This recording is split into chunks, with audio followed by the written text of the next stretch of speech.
파연 여러분 안녕하세요. 파이키 아요. 전 세계인이 가장 설레어하는 성탄절 크리스마스가 코앞으로 다가왔습니다. 네, 며칠 안 남았는데요. 네. 사실 이제 항상 크리스마스 때마다 하는 얘기지만 올해는 어째 크리스마스 기분이 잘 안 나는 얘기 많이 하시잖아요. 그러니까요. 네. 작년 올해는 사실 코로나 때문에 더. 뭐 이번 크리스마스도 조용하겠죠?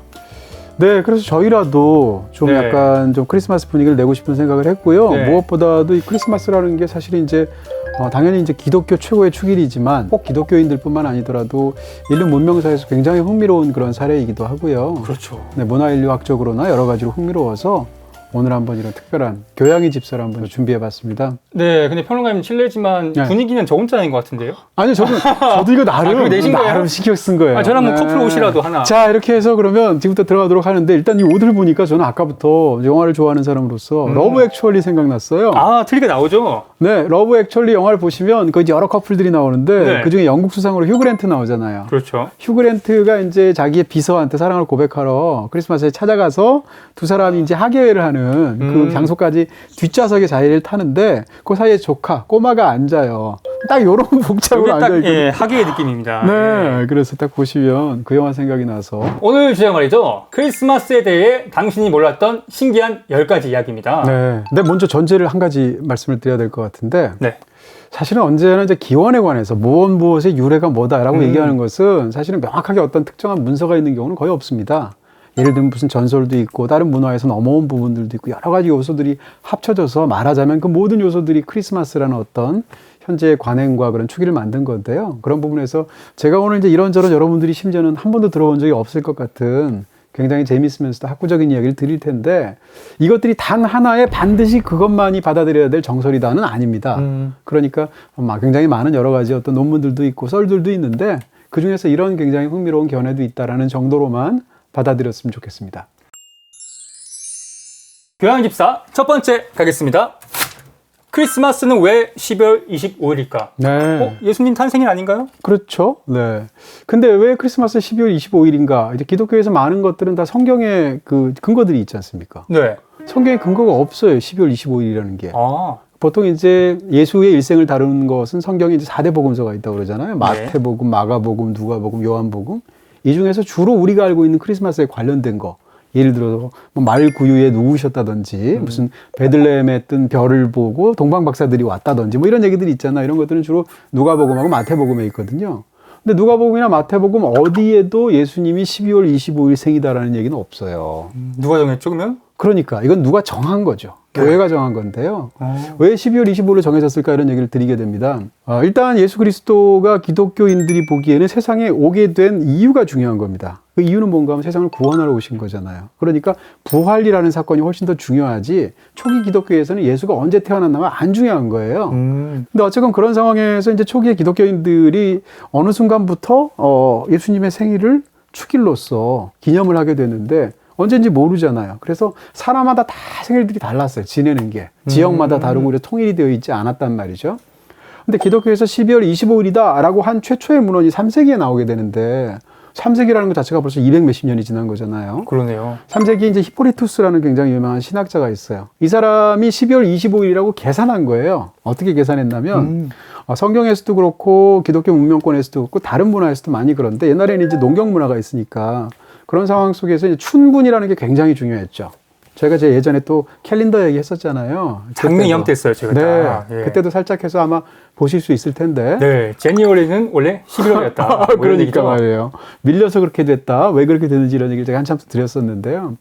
그래 농사를 짓는 사람한테는 보통 농사를 언제 시작하냐면 춘분에 시작하거든요. 봄에. 네. 춘분이라는 게 낮과 밤의 길이가 정확하게 똑같을 때 아니에요? 바로 그래서 당시에는 춘분이 너무 중요한 날짜이기 때문에 더군다나 기독교인들 사이에서 어떤 믿음들이 있었냐면 예수님은 춘분에 처음 수태고지를 받으셨을 것이다 라고 생각했어요. 수태고지는 뭔가 하면 가브리엘 천사가 나타나서 마리아한테 수태고지를 하게 되잖아요.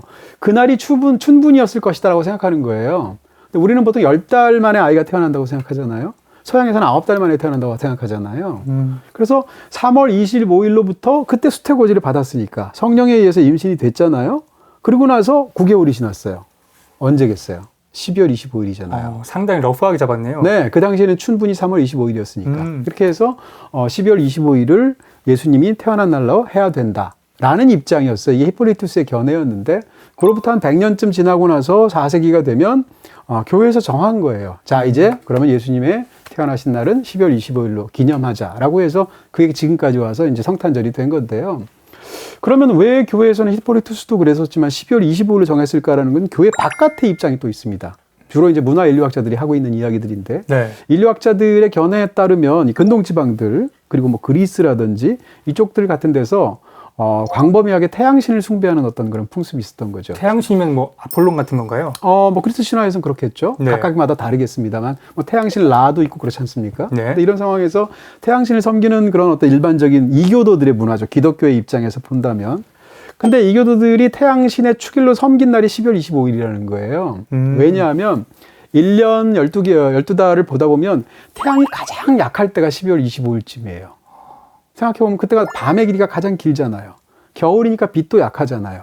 그래서. 네. 그럼 고대인들의 입장이 한번 돼본다는 거예요. 그 학자들의 설명에 따르면. 네. 고대인들의 고대인들의 입장에서 딱 생각하면 농경문화에서 태양빛이라는 것은 절대적으로 중요하잖아요.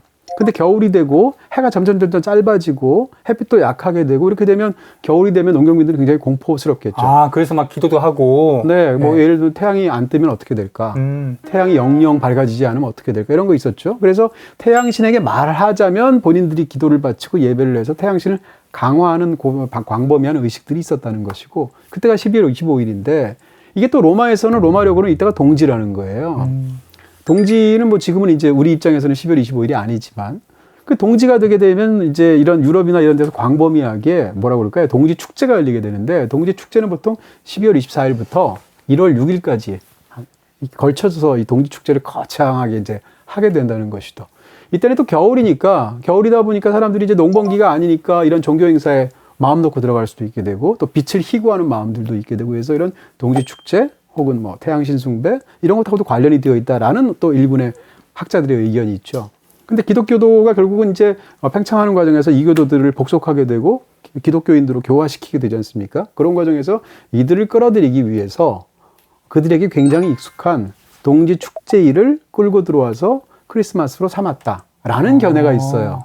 정반대도 있습니다. 기독교인들이 원래 크리스마스를 12월 25일로 정하게 되니까 이교도들이 그걸 보고 태양신 숭배를 12월 25일에 하게 되었다. 누가 먼저냐? 네, 그런 견해도 있는데 이 앞쪽 견해가 훨씬 더 많아요. 어찌됐건 교회 바깥에서는 이런 견해, 교회 안에서는 히폴리투스나 아까 춘분설 이런 등등의 견해를 통해서 12월 25일로 정하게 되었다. 이렇게 얘기할 수 있습니다.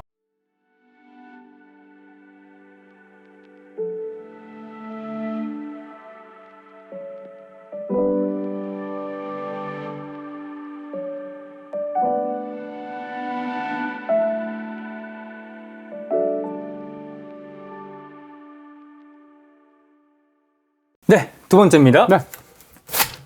아르메니아에선 크리스마스가 1월 6일? 네. 아르메니아가 그 터키 옆에 있는 나라죠? 그렇죠. 네. 흑해안 안에 있는 나라지 않습니까? 아르메니아가 있고 이제 아제르바이잔이 있는 그쪽 지역들인데 크리스마스 하면 다 12월 25일이라고 생각하겠지만 그렇지 않습니다. 기독교 문명, 아르메니아도 기독교 문명이죠. 기독교 문명인 나라들 중에도 사실 크리스마스는 세 가지예요, 모두. 대다수 나라들이 지키는 거는 12월 25일. 근데 1월 7일 날 지키는 나라가 있어요. 네. 주로 이제 동유럽 쪽들에 그런 나라들이 있게 되는데 흑해연안이나 이 나라들은 왜 기독교를 똑같이 예수 그리스도를 믿는데 12월 25일이 아니라 1월 7일 크리스마스로 생각할까? 이건 달력 때문입니다. 제가 그때 왜 작년 이맘때 아까 말씀해 주신 달력 특집 했었잖아요. 네. 쫙 설명을 드렸는데 달력의 역사를 보면 결정적으로 두 가지가 있었잖아요. 율리우스력이라는 게 있었죠. 그리고 나서 그로부터 1000년이 훨씬 더 지나서 그레고력이 있지 않습니까? 네. 지금 우리가 갖고 있는 달력은 다 그레고리력이거든요. 그레고리력으로 12월 25일인데 그것을 율리우스로 력으로 12월 25일은 우리의 그레고리력으로 보면 1월 7일이라는 거예요, 지금. 양자 사이에 13일의 오차가 있거든요. 해석의 차이인가요? 어느 달력에 따라서 날짜를 정하느냐의 차이인 것이죠. 그러니까 율리우스력으로 12월 25일이 우리 입장에서는 보통 사람들 입장에서는 다른 나라에서는 1월 7일이니까 그 나라 사람들은 이제 1월 7일 날 기념을 하는 것이죠. 근데 여기는 1월 6일인데요? 네, 바로 그렇습니다. 이게 세 번째 가장 특이한 사례가 아르메니아인데 아르메니아는 또 특이하게 이 나라만 또 1월 6일이에요. 크리스마스가. 왜 그럴까? 이쪽 그 동부 쪽에서의 전통 중에 하나는 이제 기독교 명절 중에 이제 또 주현절이라는 게 있습니다. 예수가 나타나셨다 해서 주현절인데 네. 동부 쪽에서는 주현절이 언제가 주현절인가 하면 예수가 이 자기의 사적인 생애를 마치고 공적인 생애로 나갈 때 세례 요한으로부터 세례를 받지 않습니까? 그렇죠. 그러면서 이제 본격적으로 사람들에게 이렇게 설교도 하시고 이렇게 되는 거지 않습니까? 그렇게 세례 요한으로부터 세례를 받은 날이 주현절이에요. 근데 주현절이 워낙 중요한 날이다 보니까 크리스마스도 같이 그날에 기념을 하는 거죠. 그렇게 해서 아르메니아에서만 1월 6일 날 크리스마스라는 거예요. 그런 면에서 본다면 크리스마스라고 해서 12월 25일로 전 세계가 공히 축제를 지내는 것은 아니다. 이런 얘기를 또 드리게 됩니다. 자, 여기까지는 이제 아마 이런 얘기들 들어보셨을 거예요. 이런 얘기들은 이제 많이 인터넷에도 떠돌고 있고, 세 번째부터는 아마 잘 못 들어보시지 않았을까 싶습니다. 네. 자, 이제 시작입니다. 3번 가겠습니다.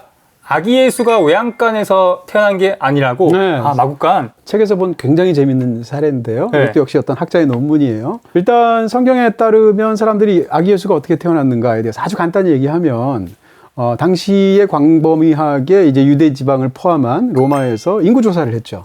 그래서 예수님 어머니가 성모 마리아고 아버지가 요셉이지 않습니까? 실제 아버지는 아니지만. 그래서 이 두 사람이 살고 있었던 데는 나사렛이라는 곳이었어요. 이 인구 조사를 하기 위해서 자기의 원래 본적이 있는 베들레헴으로 가게 돼요. 이 부부가. 갔는데 호구 조사도 하고 사람들도 너무 많이 하다 보니까 여관방에 자리가 없는 거죠. 그래서 갈 데가 없으니까 외양간에서 묵을 수밖에 없었고, 거기서 외양간에서 아이를 출산하다 보니까 구유라는 것은 말 먹이통이거든요. 그 나무로 만든 구유에 예수님을 누이게 되었다. 그러니까 그 귀하신 몸이 말 구유에 있다. 이런 찬송가도 있지 않습니까? 그게 이제 일반적으로 기독교인들이 다 믿고 있는 그런 생각들인 거죠. 그게 틀렸다는 게 아니라 이에 대해서 정반대의 견해를 갖고 있는 굉장히 재밌는 논문이 있어요. 이쪽 지역의 어떤 그런 문명사에 정통한 학자가 한 얘기인데요. 이게 당시에 이제 그 지역이라고 할 수 있는 팔레스타인의 가옥 구조를 보면 굉장히 허망한 얘기라는 거예요. 그리고 또 오역에서 생겨난 오해라는 겁니다. 성경에서. 성경이라는 것이 결국은 확산되는 과정에서 처음에 아람어로도 적고 그리스어로도 적고 그러다가 다시 이제 뭐 라틴어로 적고 이런 어떤 번역의 과정이 있었겠죠. 그러다가 이제 번역 과정에서 오역들이 생기게 되었다는 것인데요. 다시 말하면 여관방이라는 당시에 이쪽 지역에서 썼던 말에 해당하는 단어는 똑같은 뜻으로 손님방이라는 뜻도 있었다는 거예요. 약간 사랑방 느낌인가요? 네, 그렇죠. 어떻게 보면 사랑방 네. 같은 것이죠. 근데 손님방으로 번역을 해야 되는데 번역한 사람이 이것을 또 같은 그 단어에 똑같은 또 다른 그 뜻을 갖고 있는 여관방으로 번역을 했다는 것이죠. 무슨 얘기인가 하면 당시의 구조가 이렇다는 겁니다. 그때는 이제 보온이 굉장히 중요하지만 마음대로 연료를 뗄 수가 없는 시대잖아요. 당시에 팔레스타인 농가의 구조가 기본적으로 주인방이 있고 옆에 붙어서 손님방이 붙어 있대요. 근데 주인방에서는 주인들이 살면서 춥잖아요. 겨울 같은 때. 그러니까 또 밤에도 춥기도 하고 이러니까 동물들이랑 같이 잤다는 거죠. 같이 잤는데 막 섞어 잘 수는 없으니까 한 1m쯤 되는 높이로 마루를 먼저 만들어요. 주인방은. 그래서 이 마루에는 사람들이 자는 거죠. 그리고 나머지 땅바닥, 맨바닥에는 동물들을 재우는 거예요. 그럼 서로가 갖고 있는 그 온기들 때문에 보온이 되지 않겠습니까? 더 중요하게는 이 밤에 이 동물들을 누가 훔쳐갈 수 있잖아요. 그러니까 안에서 같이 자면 뭐 도둑도 안 맞잖아요. 그런 이점 때문에 주인방에서 동물과 인간이 같이 거주하는 형태였다는 거죠. 손님방은 아니에요. 손님방은 사람만 잔 거죠. 이런 구조였는데 여관방이 아니라 만약에 손님방이라고 한번 해석을 해보세요. 그럼 어떤 일이 벌어지게 되냐면 이런 얘기입니다. 이 학자에 따르면.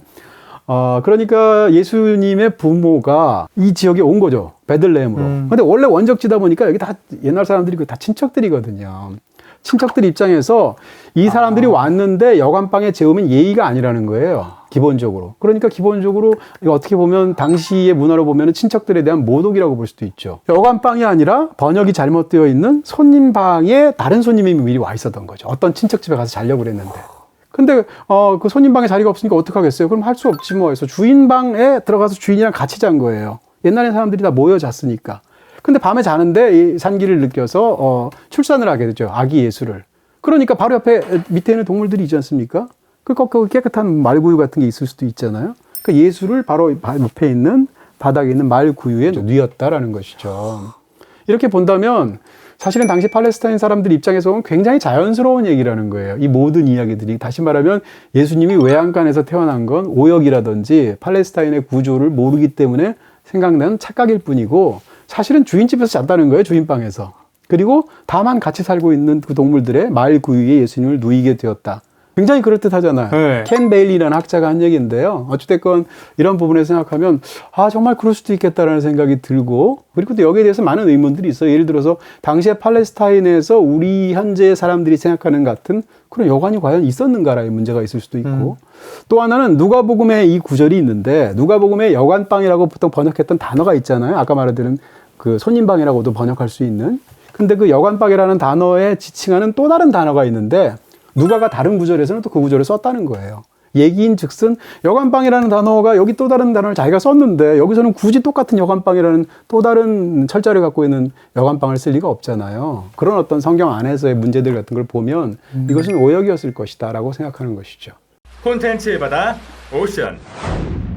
자, 네 번째로 넘어가죠. 동방박사는 어디서 왔는가? 이 동방박사라고 하는데 그럼 박사는 무슨 박사인가? 그런 또 생각이 들기도 하고, 역시 이제 그 원어나 이런 것들 따지게 되면 이 동방박사는 사실상 점성술사였을 것이다라는 거예요. 근데 왜 한국말로 동방박사? 동쪽에서 온 박사들이라는 말인데요. 그 박사는 실제로 한자로 그렇게 쓰는 거죠. 아, 그래요? 네.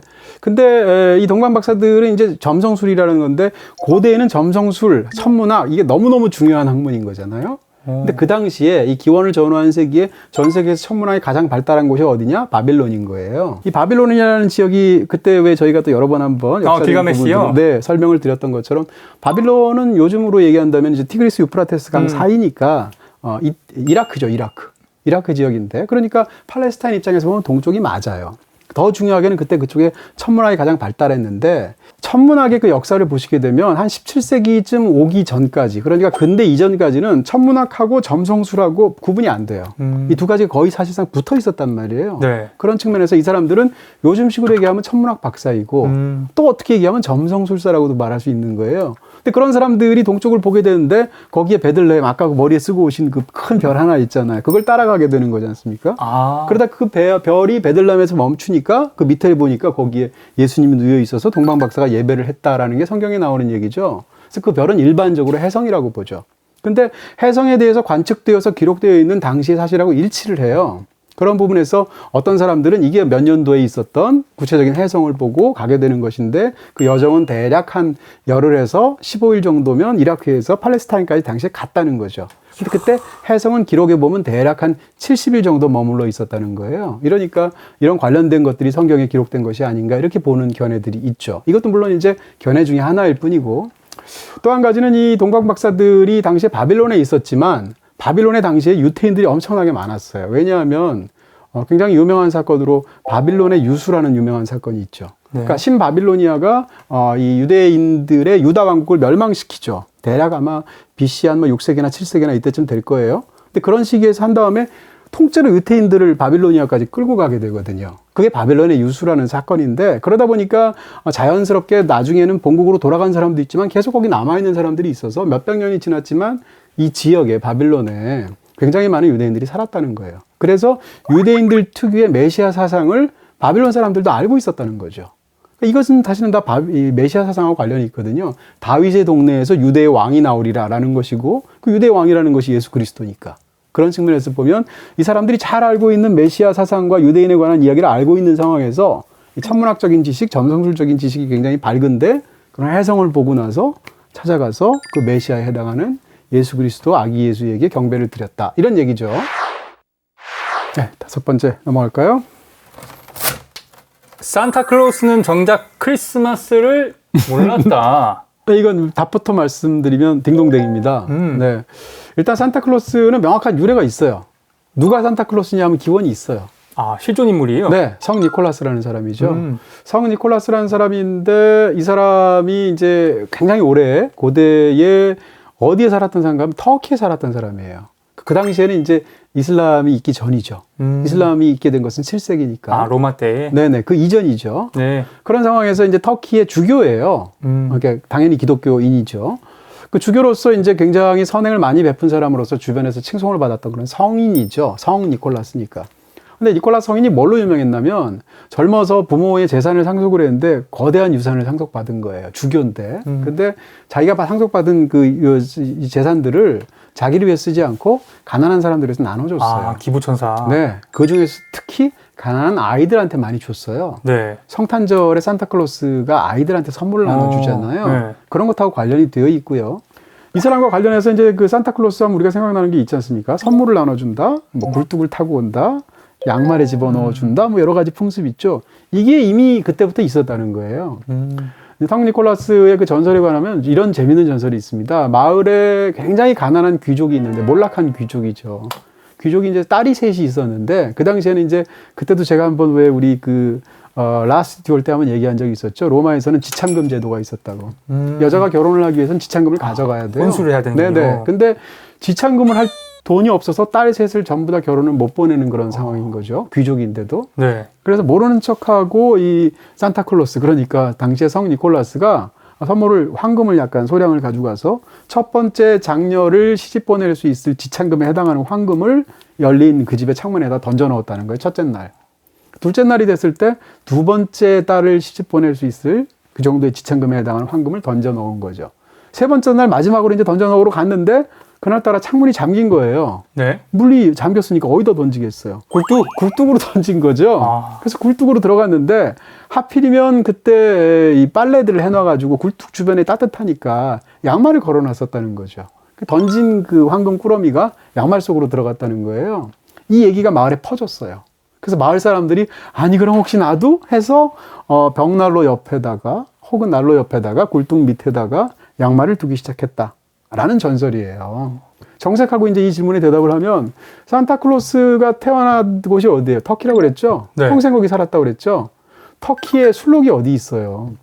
그렇죠. 술록이 없을 거 아니에요. 네, 날씨상. 술록은 네, 북유럽에 가야 있는 거지 않습니까? 그러니까요. 산타클로스는 이제 우리는 보통 사슴이라고 말하지만 사실은 정확하게 얘기하면 루돌프 사슴코도 술록이에요. 근데 술록은 터키에서는 볼 수가 없기 때문에 기본적으로 산타클로스는 술록을 본 적도 없는 사람이다. 그렇죠? 너무 동심 파괴 아닌가요? 요즘 애들은 다 알아요. 네. 3살 때부터 상세히야. 알아요. 네. 거기다 또 한 가지는 산타클로스 때는 아직 크리스마스가 딱 공인되기 전에요. 그게 제가 아까 355년도라고 AD라고 얘기했잖아요. 네. 그때 무렵이에요. 무렵이긴 하지만 이쪽은 터키 쪽이고 뭐 등등등 해서 산타클로스는 살았을 때 예수님이 축일을 기념해서 12월 25일에 우리가 모두 축복한다라는 개념 자체를 잘 몰랐던 것이죠. 그런 면에서 본다면 산타클로스는 정작 크리스마스도 모르고 술록도 본 적이 없는 그런 사람이었다라는 재미있는 아이러니가 성립합니다.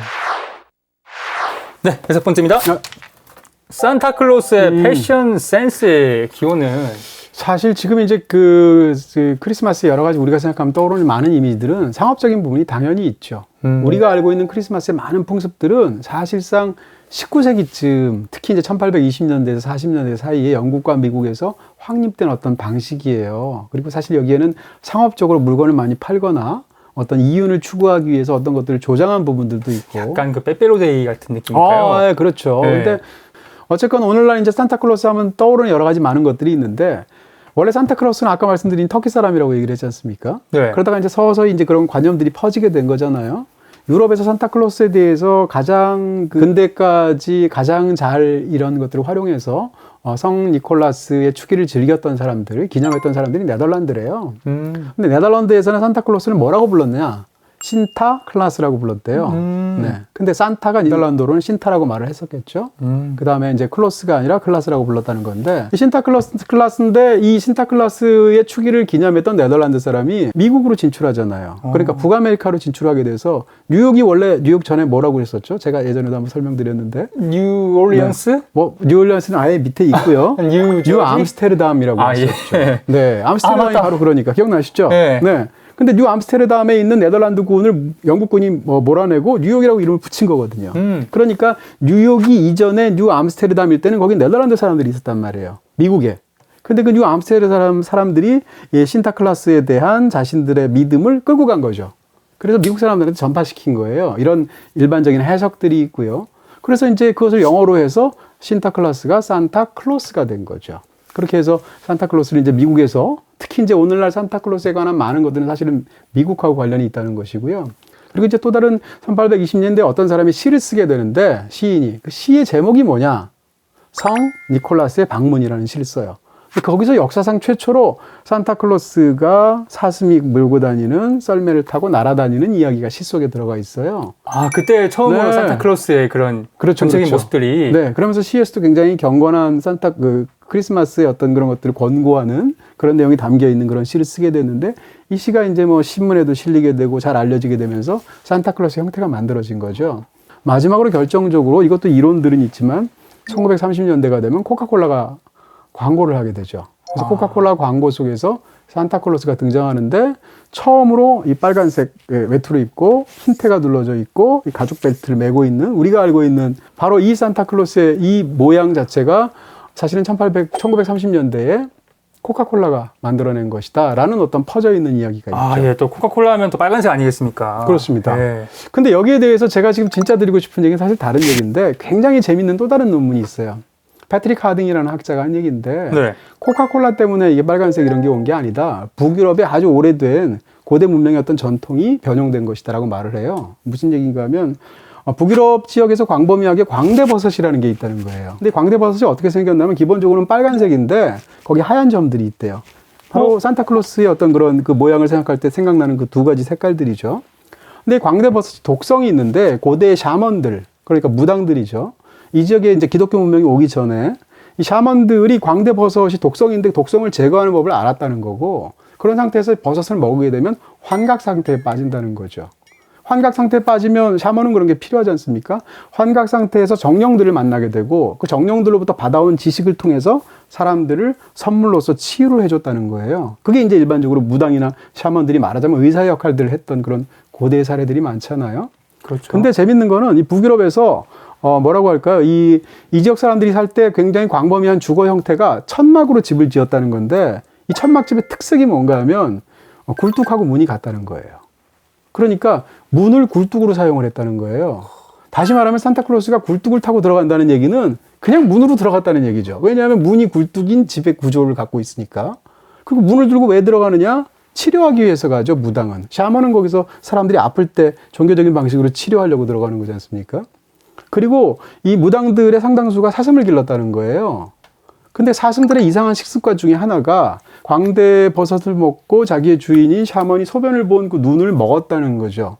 그러면 사실은 그 소변에도 그 환각 성분들이 굉장히 많이 남아 있거든요. 사슴들이 해롱거렸다는 거예요. 그래서 사슴들이 날아다니는 것에 대해서 당시 사람들이 상상하기가 너무 쉬웠다는 거죠. 이 모든 게 겹쳐져서 날아다니는 사슴들이 몰고 다니는 썰매 위에 산타클로스가 타고, 더군다나 이런 빨간색과 하얀색이 되어 있는 옷을 입고, 그리고 날아다니는, 그러면서 사람들에게 선물을 나누어 준다라는 관념이 이런 어떤 고대 북유럽의 전통과 관련이 되어 있다라는 패트릭 하딩의 주장이 있죠. 7번째인가요? 네. 오늘 정말 신비한 얘기들이 많은데요. 루돌프 코는 왜 빨간색인가? 네, 굉장히 재밌습니다. 네. 네. 어떻게 생각하면 저는 제일 재밌는 얘기인데요. 이건 이제 노르웨이 학자 주장입니다. 오드 할보르센이라는 학자의 주장인데, 이 사람의 주장에 따르면 실제로 이 북구 지역, 북유럽 지역에 있는 순록들의 상당수가 기생충에 감염이 되어 있다는 거예요. 기생충? 네. 뭐 사실 야생 상태에서 그런 경우가 많이 있을 수 있죠. 네. 근데 이 순록의 몸 중에서도 기생충이 가장 집중적으로 모여 있는 곳이 어디냐? 코라는 거예요.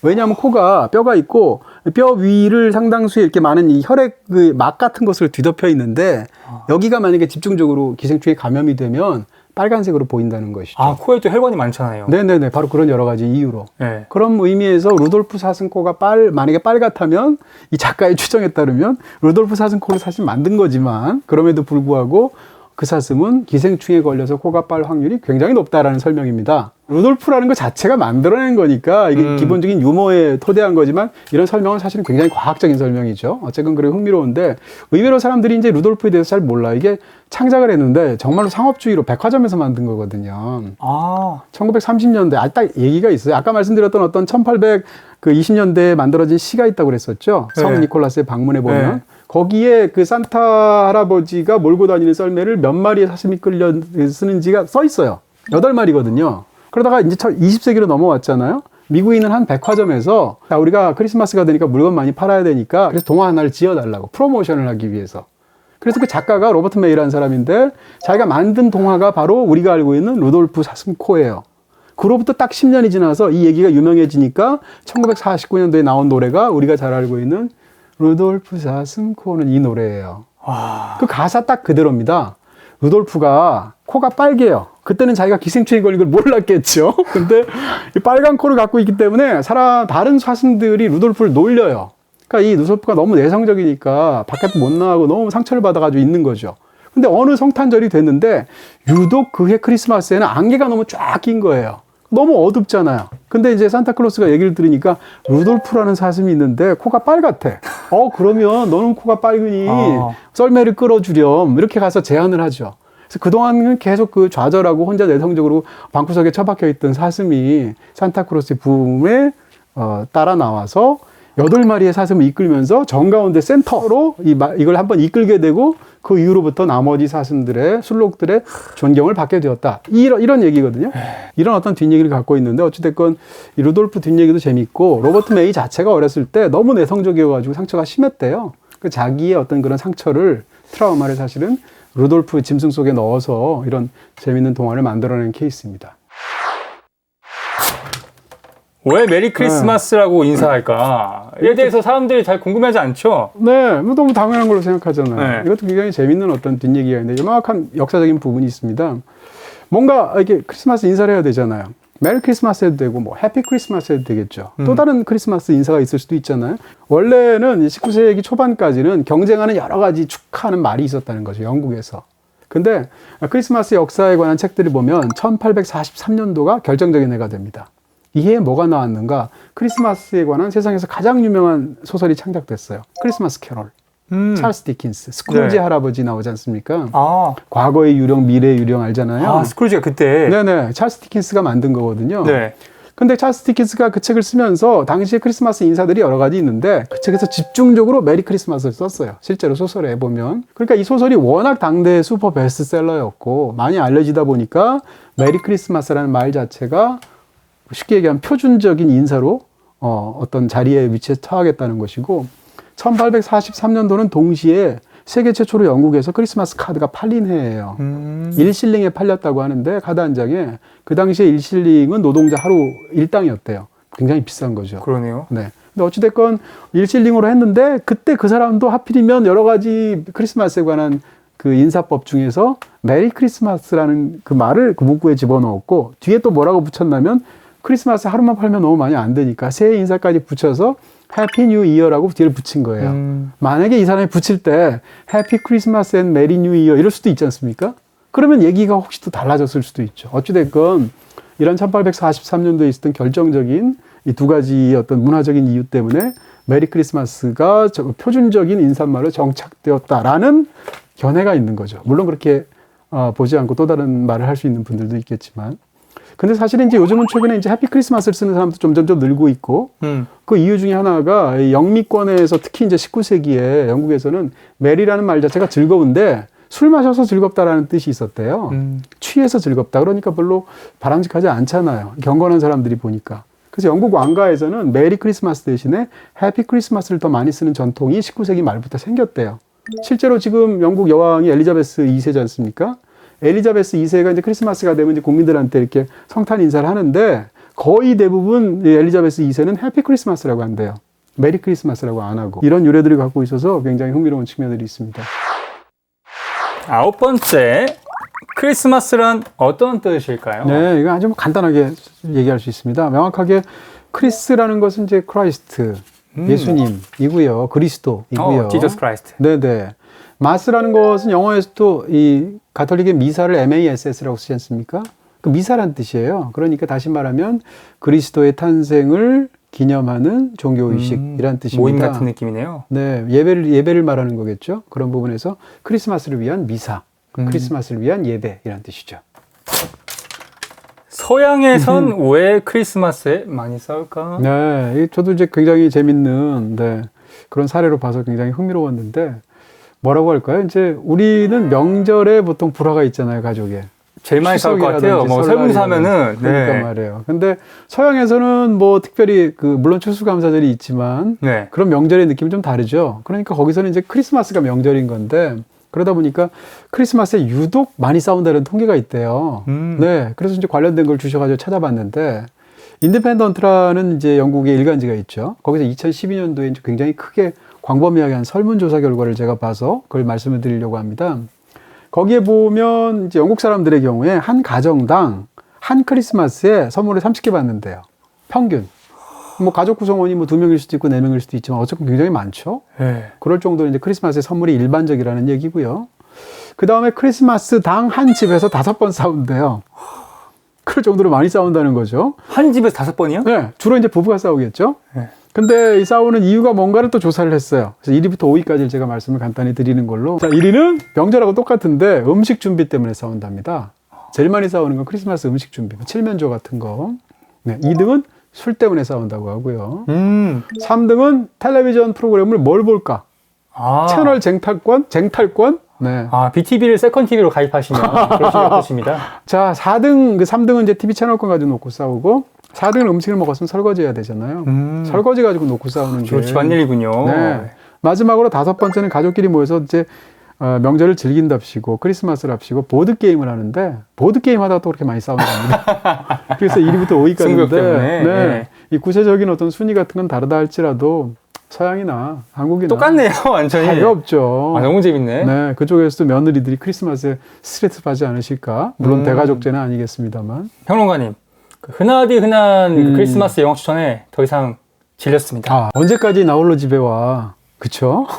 언제까지 러브액츄얼리만 볼 수는 없잖아요. 네. 그래서 의외로 감독도 굉장히 유명한 사람이고, 네, 또 기술적인 난도도 높고, 또 이야기도 너무 유명한데 의외로 많이 안 보신 영화가 있어요. 뭘까요? 바로 아까 제가 말씀드렸던 크리스마스 캐롤. 캐롤. 네. 네. 크리스마스 캐롤이 사실 영화화를 굉장히 많이 했는데 그 중에서 오늘 말씀드리는 건 몇 년 전에 나왔던 로버트 저메키스. 네, 보통 한때는 이제 제2의 스필버그라고까지 불렸던 감독이죠. 그렇죠. 예. 그 애니메이션 특유의 질감을 사실 이제 퍼포먼스 캡처라는 어떤 기술을 가지고 만들어서 굉장히 이색적이실 텐데 어찌됐건 아까 말씀드렸던 그 19세기에 만들어진 가장 유명한 크리스마스 캐롤의 이야기를 영화로 즐길 수 있습니다. 네, 애니메이션이니까 가족 다 함께 보기에도 좋겠네요. 네. 평론가님께서 엣지 있게 추천해주신 영화 크리스마스 캐롤은 BTV에서 보실 수 있습니다. 사연 여러분, 메리 크리스마스 앤 해피 뉴 파이어!